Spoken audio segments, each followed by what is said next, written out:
මිනිස්සු අපිට චරිත සාධක දෙන්නේ අමුතුම ක්‍රමවලට.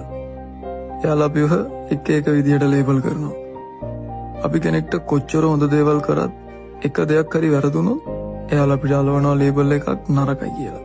එහෙමත් නැත්නම් නපුරුයි කියලා. අපි ගැන හිතලා වැඩ කරද්දී අපි අපිට ආදරය කරද්දී අපිට වදිනවා ලේබල් එකක් ආත්මාර්ථකාමී කියලා.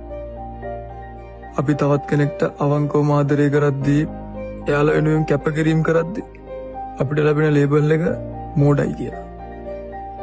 අපි එකක නැති දෙයකට පැහැදිලිව නෑ බෑ කිව්වොත් මිනිස්සු අපිට අලවන්නේ ලොකුකම කියලා ලේබල් එකක්. ඉතින් ඔයා මොන දේ කළත් මිනිස්සු ආව ලේබල් කරන එක නතර කරන්නේ නෑ. ඒත් ඔයාට අලවන ලේබල් එක ගැන විතරක් හිතන්න.